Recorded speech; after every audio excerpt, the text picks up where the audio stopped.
ओम शांति। 22 अगस्त 2024 बाबा के महावाक्य। मीठे बच्चे, तुमने सारे कल्प में ऑल राउंड पार्ट बजाया। अब पार्ट पूरा हुआ, घर चलना है। प्रश्न: तुम बच्चे अपने भाग्य की महिमा किन शब्दों में करते हो? उत्तर: हम हैं ब्राह्मण चोटी। हमें निराकार भगवान बैठ पढ़ाते हैं। दुनिया में मनुष्य मनुष्य को पढ़ाते, लेकिन हमें स्वयं भगवान पढ़ाते हैं, तो कितने भाग्यशाली हुए। दूसरा प्रश्न: इस ड्रामा में सबसे बड़ा पोजीशन किसका है? उत्तर: निराकार बाप का। वह तुम सब आत्माओं का बाप है। सब आत्माएं ड्रामा के सूत्र में बांधी हुई हैं। सबसे बड़ा पोजीशन बाप का है। ओम शांति। रूहानी बच्चों से रूहानी बाप पूछ रहे हैं, मीठे मीठे बच्चों, अपना घर शांति धाम याद है? भूल तो नहीं गए हो? अब 84 का चक्कर पूरा हुआ। कैसे पूरा हुआ है, यह भी तुम समझ गए हो। सतयुग से लेकर कलयुग अंत तक ऐसे और कोई भी पूछ न सके। मीठे मीठे लाडले बच्चों से बाबा पूछते हैं, अब घर चलना है ना? घर चलकर फिर सुख धाम में आना है। यह सुख धाम तो नहीं है, यह है पुरानी दुनिया, दुख धाम। वह है शांति धाम, सुख धाम। अब इस दुख से मुक्त हो जाना है, मुक्ति धाम। मुक्ति धाम अथवा शांति धाम जैसे कि सामने खड़े हैं, वह है घर। फिर तुम नए विश्व में आएंगे, जहाँ पवित्रता, सुख, शांति भी होगी। यह तो समझते हैं ना, गाते भी यह है, बाप को पुकारते भी हैं, हे पतित पावन, इस पतित दुनिया से हमको ले चलो। इसमें बहुत दुख है, हमको सुख में ले चलो। स्मृति में आता है, स्वर्ग को सब याद करते हैं, शरीर छोड़ा कहेंगे स्वर्ग पधारा। Left for heavenly abode. किसने लेफ्ट किया? आत्मा ने। शरीर तो नहीं जाता है, आत्मा ही जाती है। अभी तुम बच्चे ही शांति धाम, सुख धाम को जानते हो और कोई नहीं जानते। तुम बच्चों की बुद्धि में नॉलेज है, शांति धाम क्या है और सुख धाम क्या है। तुम सुख धाम में थे, अब फिर दुख धाम में आए हो। सेकंड, मिनट, घंटे, दिन, वर्ष बीत गए। अब 5000 वर्ष में बाकी कुछ दिन रहते हैं। बाप बच्चों को स्मृति दिलाते रहते हैं। बहुत सहज बात है, इसमें मूंझने की तो दरकार ही नहीं। आत्मा 84 जन्म कैसे लेती है, यह भी किसको पता नहीं है। लाखों वर्ष की बात तो किसको याद भी रहना मुश्किल है। यह है ही 5000 वर्ष की बात। व्यापारी लोग भी स्वास्तिका चौपड़े पर निकालते हैं, उसको गणेश कह देते हैं। गणेश को हाथी की सूंड दिखाते हैं। मनुष्य पैसा खर्च करते हैं, चित्र आदि बनाते, इसको कहा जाता है वेस्ट ऑफ टाइम। तुम्हारे में कितनी ताकत थी, वह दिन प्रतिदिन कम होती गई है। जैसे मोटर से पेट्रोल कम होता जाता है, अब तो तुम बहुत कमजोर हो गए हो। 5000 वर्ष पहले भारत क्या था? अथाह सुख थे। कितना जबरदस्त धन था। यह राज्य उन्होंने कैसे पाया? राजयोग सीखे थे। इसमें लड़ाई आदि की बात ही नहीं। इनको कहा जाता है ज्ञान के अस्त्र शस्त्र, और कोई स्थूल बात नहीं है। ज्ञान के अस्त्र शस्त्र हैं। ज्ञान, विज्ञान, याद और ज्ञान के कितने बड़े जबरदस्त अस्त्र शस्त्र हैं। सारे विश्व पर तुम राज्य करते हो। देवताओं को कहा जाता है अहिंसक। अभी तुम बच्चों को मनुष्य से देवता बनने की शिक्षा मिल रही है। तुम जानते हो, हम हर 5000 वर्ष के बाद बेहद के बाप से यह बेहद का वर्षा ले रहे हैं। यह आत्मा की बात है। इसमें स्थूल लड़ाई आदि की कोई बात नहीं। आत्मा पतित बनी है, इसलिए वह पावन होने के लिए बाप को बुलाती है। अब बाप कहते हैं, मीठे मीठे बच्चे, अब तो घर जाना है। यह है जीव आत्माओं की दुनिया। वह है आत्माओं की दुनिया। उसको जीव आत्माओं की दुनिया नहीं कहेंगे। यह घड़ी घड़ी स्मृति में लाना चाहिए। हम दूर देश के रहने वाले हैं। हम आत्माओं का घर है ब्रह्मांड। यह भी बुद्धि में रहे, हम वहाँ रहते हैं, इस आकाश तत्व से पार, जहाँ सूर्य चांद भी नहीं होते। हम वहाँ के रहने वाले यहाँ पार्ट बजाने आए हैं। 84 का पार्ट बजाते हैं। सब तो 84 जन्म ले नहीं सकते। आहिस्ते आहिस्ते ऊपर से उतरते आते हैं। हम ऑलराउंडर हैं। सब काम करने वाले को ऑलराउंडर कहा जाता है। तुम भी ऑलराउंडर हो। आदि से अंत तक तुम्हारा पार्ट है। अब इस चक्कर का अंत है तो भी ऊपर से आते रहते हैं। बहुत बच्चे रहे हुए हैं जो ऊपर से आते रहते हैं, वृद्धि को पाते रहते हैं। बाप ने तुम बच्चों को हम सो का अर्थ भी समझाया है। वह लोग तो कहते हम आत्मा सो परमात्मा है। उनको तो ड्रामा के आदि मध्य अंत ड्यूरेशन आदि का भी कुछ पता नहीं है। तुमको बाप ने समझाया है, इस शरीर में तुम अभी ब्राह्मण हो। प्रजापिता ब्रह्मा द्वारा शिव बाबा ने तुमको एडॉप्ट किया है। पढ़ाते हैं, यह तो याद रहना चाहिए ना। बाप हमको पढ़ा रहे हैं। वह ऊंचते ऊंच भगवान हैं। सभी आत्माएं इस ड्रामा के धागे में पिरोई हुई हैं। अभी तुम जानते हो, हम शुरू में देवता थे, फिर हम सो क्षत्रिय धर्म में आए, अर्थात सूर्यवंशी से चंद्रवंशी में आए। इतने जन्म लिए, यह सब पता होना चाहिए।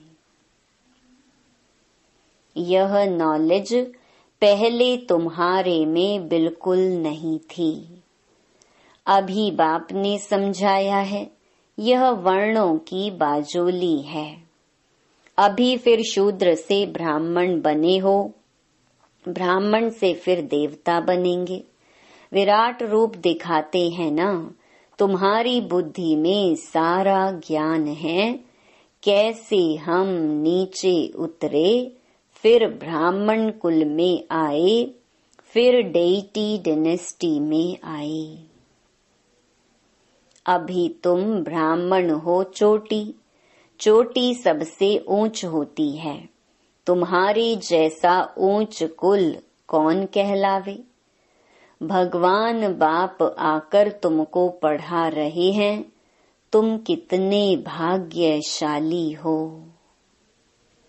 अपने भाग्य की कुछ महिमा तो करो। बाहर में तो सब मनुष्य मनुष्य को पढ़ाते हैं। यह तो है निराकार बाप।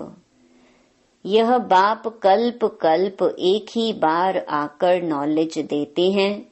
पढ़ाई तो हरेक पढ़ते हैं ना। बैरिस्टर की नॉलेज पढ़कर बैरिस्टर बनते हैं। वह सब मनुष्य मनुष्य को पढ़ाते आते हैं। अभी यह है भगवानुवाच। मनुष्य को तो कभी भगवान नहीं कहा जाता है, वह तो है निराकार। यहाँ आकर तुम बच्चों को पढ़ाते हैं। अभी यह है भगवानुवाच। मनुष्य को तो कभी भगवान नहीं कहा जाता है, वह तो है निराकार। यहाँ आकर तुम बच्चों को पढ़ाते हैं। पढ़ाई ना सूक्ष्म वतन में ना मूल वतन में पढ़नी होती है। पढ़ाई होती ही यहाँ है। इसमें मूंझने की तो कोई बात ही नहीं। स्कूल में कभी स्टूडेंट कहेंगे क्या कि हम मूंझते हैं, हमको निश्चय नहीं होता। पढ़ाई को पढ़कर अपना स्टेटस लेते हैं। यह लक्ष्मी नारायण सतयुग आदि में विश्व के मालिक कैसे बने? जरूर बाप द्वारा बने। बाप तो सच बताएंगे। भगवान कोई रॉन्ग थोड़े ही बता सकते हैं। बड़ा भारी इम्तिहान है। इस समय तो है प्रजा का प्रजा पर राज्य। राजा रानी है नहीं। सतयुग में थे, अभी कलयुग अंत में है नहीं। इसको कहा जाता है पंचायती राज्य। गीता में लिख दिया है कौरव और पांडव। रूहानी पंडित तो तुम हो ना, सबको रूहानी घर का रास्ता बताते हो। वह है तुम आत्माओं का रूहानी घर। रूह जन्म लेकर पाठ बजाती है। यह बातें तुम्हारे सिवाय और कोई नहीं जानते। ऋषि मुनि आदि कोई भी न रचता को न रचना के आदि मध्य अंत को जानते हैं। लाखों वर्ष कह देते हैं, परंतु उनका भी कोई पूरा हिसाब किताब नहीं है। आधा आधा भी हो न सके। पूरा आधा सुख धाम, फिर पूरा आधा दुख धाम। यह है पतित दुनिया विषयस और वह है वाइसलेस। बाप कितना ऊंचते ऊंच है, परंतु कितना साधारण है। कोई बड़े आदमी ऑफिसर्स आदि से मिलते हैं तो उनको कितना रिगार्ड देते हैं। पतित दुनिया में पतित मनुष्य ही पतितों का दीदार करते हैं। पावन तो है ही गुप्त, बाहर से दिखाई कुछ नहीं पड़ता है। बाप को कहा जाता है नॉलेजफुल, ब्लिसफुल। सब बातें बाप में फुल हैं, इसीलिए उनको ज्ञान का सागर कहा जाता है। हर एक मनुष्य के पोजीशन की महिमा अलग अलग है। वजीर को वजीर, प्राइम मिनिस्टर को प्राइम मिनिस्टर कहेंगे। यह फिर है ऊंचे ते ऊंच भगवान। सबसे बड़ा पोजीशन है निराकार बाप का, जिसके हम सब बच्चे हैं। वहाँ हम सब बाप के साथ परम धाम में रहते हैं, वह है घर। यहाँ सबको अपना अपना पार्ट मिला हुआ है। कोई एक जन्म का भी पार्ट बजाकर वापस चले जाते हैं। बाप समझाते हैं यह मनुष्य सृष्टि का वैरायटी झाड़ है, एक न मिले दूसरे से। आत्मा तो एक जैसी है, बाकी शरीर एक न मिले दूसरे से।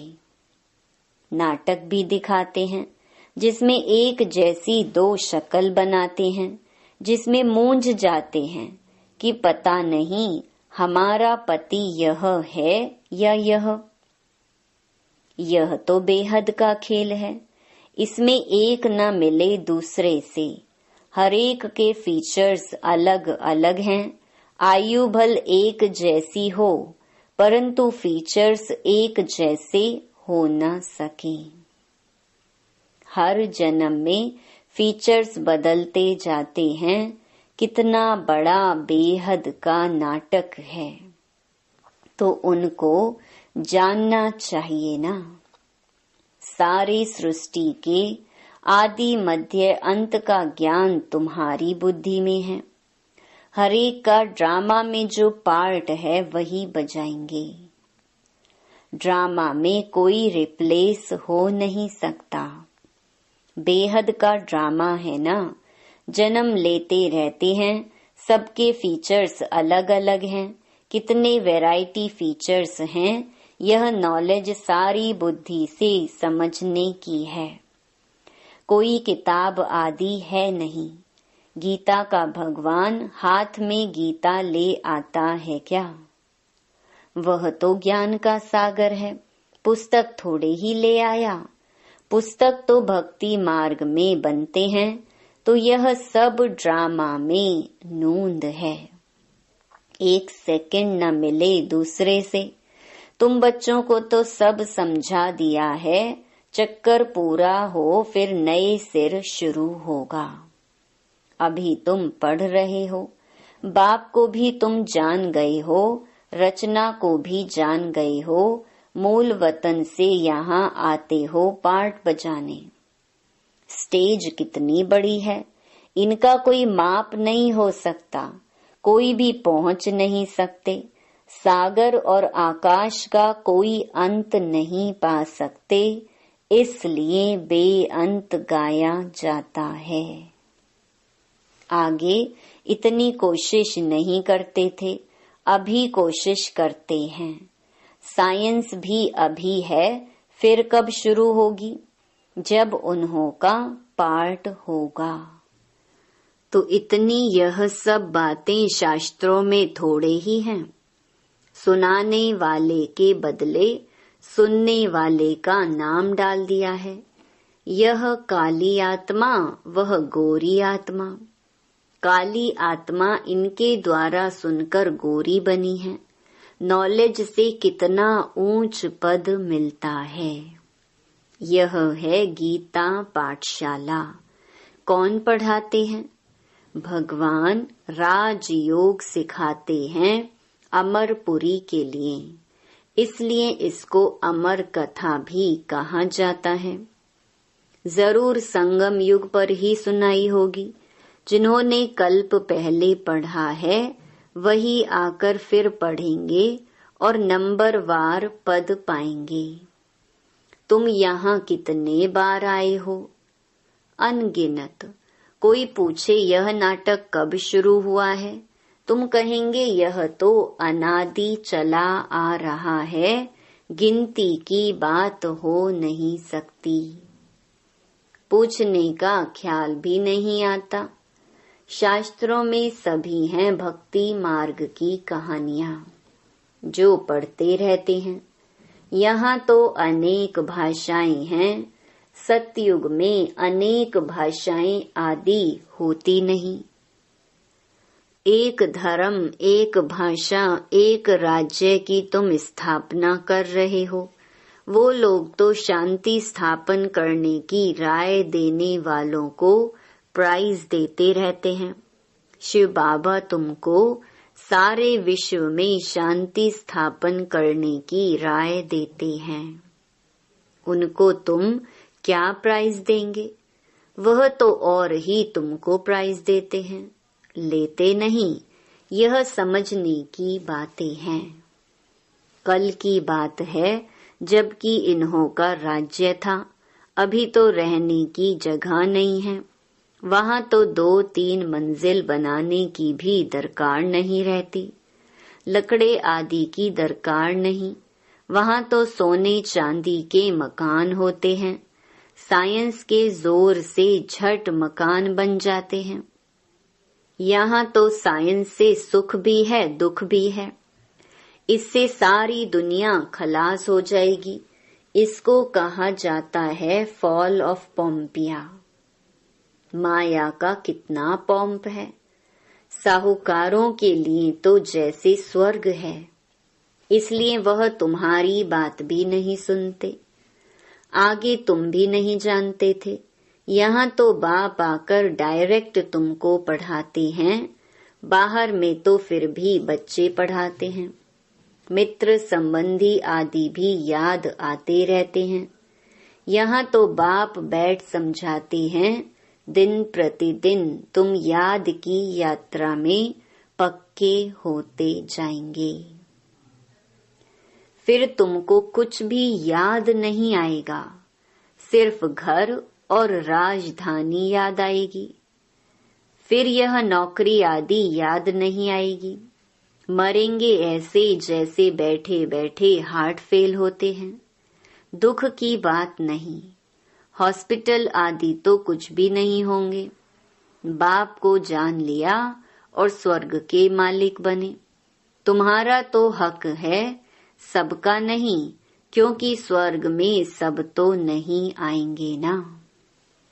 अच्छा, मीठे मीठे सिकिलधे बच्चों प्रति माता पिता बाप दादा का याद प्यार और गुड मॉर्निंग। रूहानी बाप की रूहानी बच्चों को नमस्ते। धारणा के लिए मुख्य सार। पहला, रूहानी पंडा बन सबको रूहानी घर का रास्ता बताना है। ज्ञान और योग के अस्त्र शस्त्र से सारे विश्व पर राज्य करना है। डबल अहिंसक बनना है।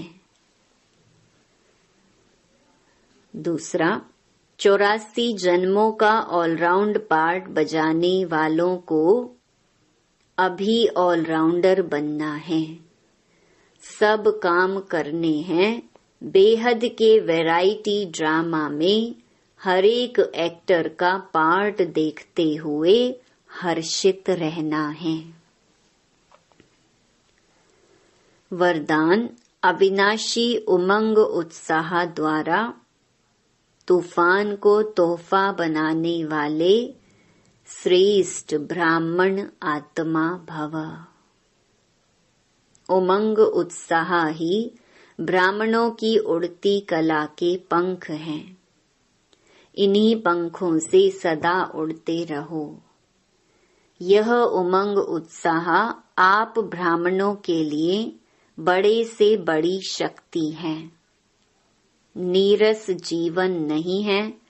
उमंग उत्साह का रस सदा है। उमंग उत्साह मुश्किल को भी सहज कर देता है। वे कभी दिल शिकस्त नहीं हो सकते। उत्साह तूफान को तोहफा बना देता है। उत्साह किसी भी परीक्षा व समस्या को मनोरंजन अनुभव कराता है।